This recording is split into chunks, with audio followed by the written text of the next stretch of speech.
ఓం వసుదేవసుతం దేవం కంసచాణూరమర్దనం దేవకీ పరమానందం కృష్ణం వందే జగద్గురుం. ఓం నమో భగవతే వాసుదేవాయ. శ్రీ రాధాకృష్ణాభ్యాం నమః.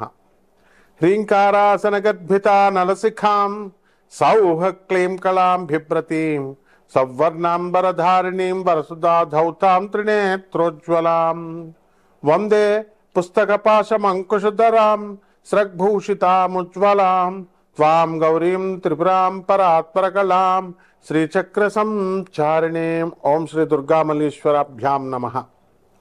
మనకి సెప్టెంబర్ నెల 2025 సంవత్సరంలో అసలు గ్రహస్థితులు ఏ విధంగా ఉన్నాయో మనం మొట్టమొదటగా చూద్దాం. రాహువు కుంభరాశిలో ఉన్నాడు, కేతువు సింహరాశిలో ఉన్నాడు, శని మరి ఈ యొక్క మీనరాశిలో ఉన్నాడు. ఆ తర్వాత గురుడు మనకి మిథున రాశి సంచారము, అలాగే ఈ యొక్క శుక్రుని తీసుకుంటే మనకి 14 సెప్టెంబర్ వరకు కర్కాటక రాశి, ఆ తదనంతరం మనకి సింహరాశిలో ఉంటాడు. అలాగే ఈ యొక్క కుజుడిని కనుక మనం తీసుకుంటే మనకి 13 సెప్టెంబర్ వరకు కన్యా రాశి, ఆ తర్వాత మనకి తులారాశి సంచారం. రవిని కనుక తీసుకుంటే ఇప్పుడు రవికేతువులు ఇద్దరు కూడా సింహరాశిలో ఉన్నారు. మరి 14 ఆగస్టు దాటిన తర్వాత అంటే మనకి ఎప్పటి వరకు సెప్టెంబర్ 14వ తేదీ వరకు కూడా ఈ రవిగ్రహము మనకి సింహరాశిలో ఉండడం జరుగుతుంది. ఆ తర్వాత 14 సెప్టెంబర్ తర్వాత మనకి కన్యారాశి సంచారం జరుగుతుంది. ఈ విధంగా ఉన్నటువంటి గ్రహస్థితిగతులతో 12 రాశుల వారికి ఏ ఏ ఫలితాలు ఇస్తాయో మనం ఈ వీడియోలో తెలుసుకుందాం. ముందుగా మనకి ఈ యొక్క రవికేతువులిద్దరూ కూడా మనకి 14 సెప్టెంబర్ వరకు సింహరాశిలో మనకు ఉండడం వలన ఆరోగ్యపరమైనటువంటి ఇబ్బందులు కొంతమందికి కలగడానికి అవకాశాలు ఉన్నాయి. ఆరోగ్య భంగాలు కొన్ని రాశుల వారికి. అలాగే కొన్ని రాశుల వారికి దీర్ఘకాలిక వ్యాధులన్నీ కూడా బయటపడడము, మెడికేషన్ చేసుకోవడం ద్వారా మరి చక్కటి వ్యాధి నిర్ధారణ అనేటటువంటిది జరిగి క్రానిక్ డిసీజెస్ అన్నీ కూడా తగ్గిపోవడం అనేటటువంటిది జరుగుతుంది. ఈ కంజంక్షన్ అనేటటువంటిది ఉత్తమమైనటువంటి కంజంక్షన్గా మనం చెప్పుకుంటూనే పూర్వజన్మలో మనకున్నటువంటి పితృ దోషాలు ఏవైతే ఉన్నాయో ఈ జన్మలో కూడా ఇవన్నీ కూడా మనకి బయటపడడం జరుగుతుంది.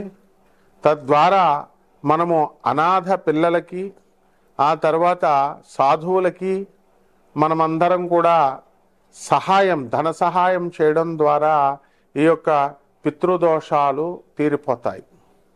అలాగే ఈ యొక్క జగద్గురువు అయినటువంటి ఆనందమూర్తి ఆ శంభాల గ్రామానికి ఆయన ఫస్ట్ ల్యాండ్స్కేప్గా పుందాగ్ అనేటటువంటి ప్లేస్ని, మరి అలాగే ఇది లాస్ట్ ల్యాండ్స్కేప్ శంభాల నగరం కలియుగాంతం అయిన తర్వాత దీన్ని చక్కగా NGRI national geological research institute కూడా కన్ఫర్మ్ చేయడం అనేటటువంటిది జరిగింది. కాబట్టి ఈ పితృదోషాలకి ఏకైక మార్గంగా పెద్దవాళ్ళ సేవ, అనాథల సేవ, వికలాంగుల సేవ, అలాగే సాధు సత్పురుషుల యొక్క సేవ అనేటటువంటిది నిర్దేశించడం జరిగింది.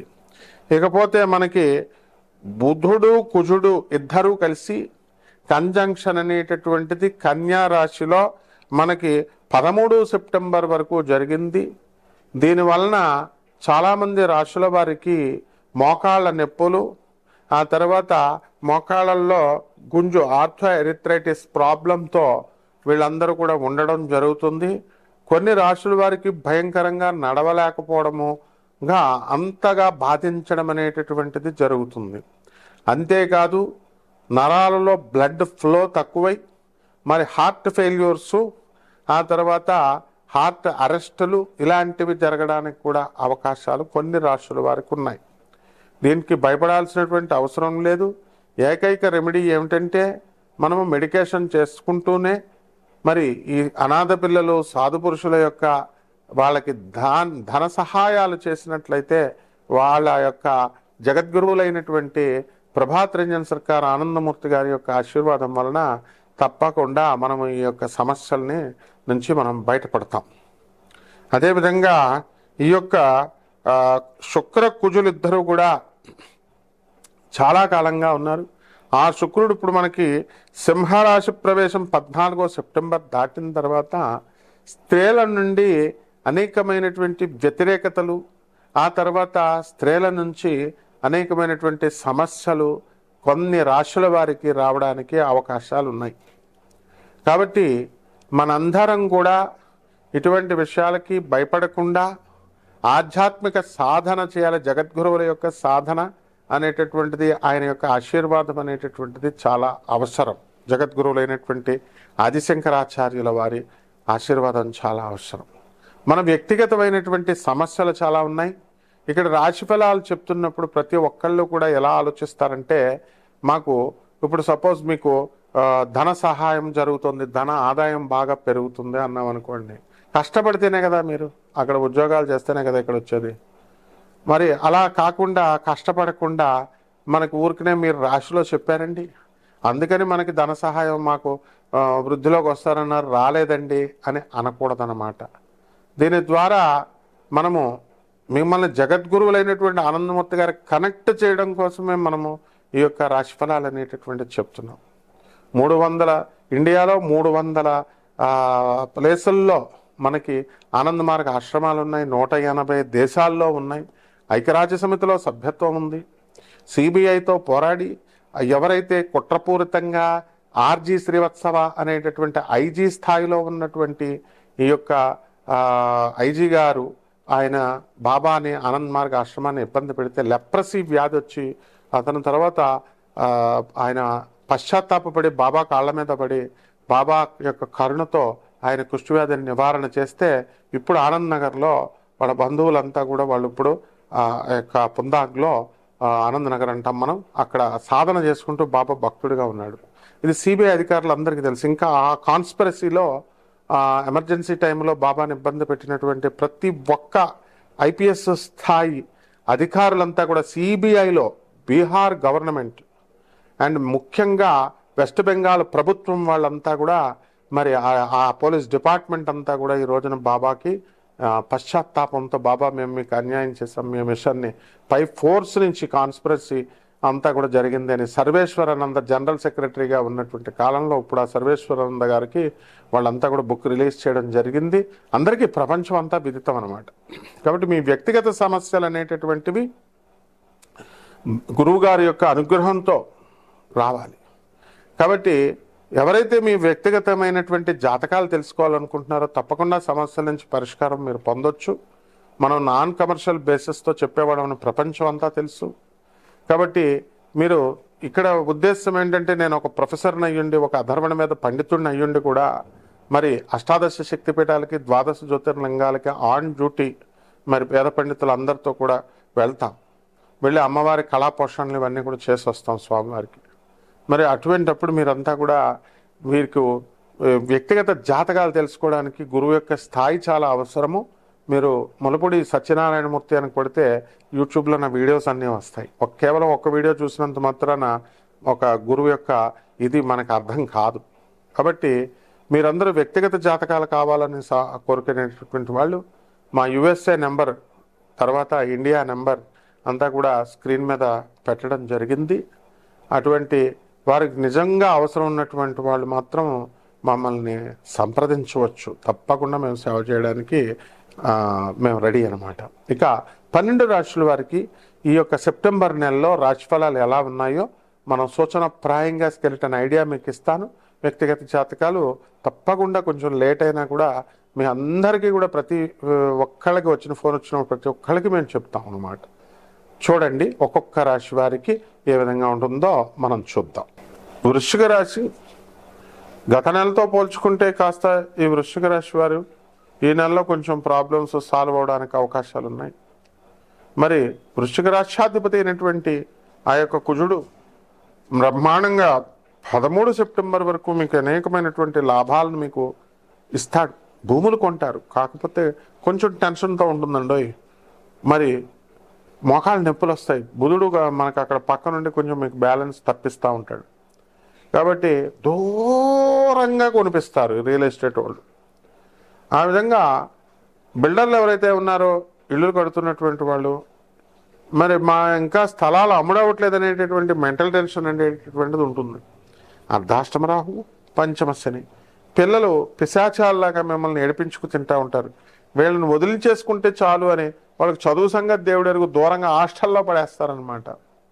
అదేవిధంగా మెంటల్ టెన్షన్, మనకు దొరికినటువంటి అసిస్టెంట్లంతా కూడా ఒకటి చెప్తే ఒకటి చేసి మన బుర్రలు తినేస్తూ ఉంటారు. ఆ రకంగా అనేకమైనటువంటి టెన్షన్లు. అలాగే ఆదాయాలు చూసుకుంటే బ్రహ్మాండంగా ఉంటుంది. నీతులు చెప్పేటటువంటి వాళ్ళందరినీ వదిలేసి మీకు చెడు చేస్తున్నా సరే మిమ్మల్ని బాగా పొగుడుతూ ఉన్నటువంటి వాళ్ళు అందరినీ కూడా దరిచేర్చుకుంటారు. ఇక గురుబలం కూడా మనకి తగ్గిపోయింది. అందువలన మనకి ఈ యొక్క గురుడు 18 అక్టోబర్ వరకు కూడా కాస్త అశాంతిని కలిగిస్తూ ఉంటాడు. కాబట్టి అడ్జస్ట్ అయిపోండి, అలవాటు అయిపోతాయి కష్టాలు వృశ్చిక రాశి వారికి. ఇక కూరగాయల వ్యాపారాలు చేస్తున్నటువంటి వాళ్ళు కూడా బ్రహ్మాండంగా సంపాదిస్తారు. పురోహితులు, గురువులు, అలాగే ఈ యొక్క సంగీత విద్వాంసులు, వీళ్ళందరికీ కూడా సరైనటువంటి సమయం కాదు. ఆదాయాల మాట ఎలా ఉన్నా ఏదో ఒక విధమైనటువంటి అపనిందలు కానీ, మనస్సు అశాంతి ఉండడం కానీ, ఇలాంటివన్నీ కూడా జరుగుతాయన్నమాట. కాబట్టి ఈ యొక్క రాశి వారికి అందరికీ కూడా మనకి ఆకుపచ్చ రంగు వ్యాపారాలు చేయండి, వ్యవసాయాలు చేయండి, పంటలు బ్రహ్మాండంగా పండుతారు. అలాగే ఆ సీజనల్ వ్యాపారాలు చేయండి, ఎరువులు అమ్మండి, ఆవులు, తర్వాత ఈ యొక్క మేకలు, కోళ్ళు, ఇలాంటి పౌల్ట్రీస్ పెట్టండి, వృద్ధిలోకి వస్తారు. అన్ని రకాల వ్యాపారాలు కూడా కొంచెం డల్గా ఉంటాయి. ఏ విధంగా అయితే మరి ఈ యొక్క ఛానల్స్లో, యూట్యూబ్ ఛానల్స్లో భక్తి పోయి ఎంటర్టైన్మెంట్ అంటే సొల్లు కబుర్లు చెప్పేటటువంటి ప్రోగ్రాములు చూస్తున్నారు, దానికి అంతటికీ ఎలాగైతే ముందుకు వెళ్ళిపోయిందో ఆ విధంగా మనం అనవసరమైనటువంటి వ్యక్తుల పట్ల మనం వ్యక్తులతో స్నేహం చేసి మన జీవితాలు మనమే భ్రష్టత్వం చేసుకునే విధంగా అటువంటి వాళ్ళకి మీకు ఆకర్షితులు అవుతారు. మీరు ఇప్పుడు పరిహారాలు ఏం చేసుకోవాలంటే రాహు జపం చేయండి, రాహు స్తోత్రాలు చదవండి, రాహు కిలోంపావు మినుముల్ని ఆవుపేట రంగు ఉన్నటువంటి వస్తువుల నుంచి పేద బ్రాహ్మణులకి శనివారం నాడు ఉదయం 8 గంటలకి దానం చేయండి. అలాగే దుర్గాదేవిని ఆరాధించండి. అలాగే శని జపం చేయండి, శని స్తోత్రాలు చదవండి, శనికి కిలోంపావు నల్ల నువ్వుల్ని, నల్లని వస్త్రాన్ని పేద బ్రాహ్మణులకి మరి శనివారం నాడు ఉదయం 8 గంటలకి దానం చేసుకోండి. మహాకాళి అమ్మవారి యొక్క మంత్ర సాధన చేయండి, జపాలు చేయండి, మంత్రదీక్షలు తీసుకోండి. బ్రహ్మాండంగా ఉంటుంది. శుభమస్తు.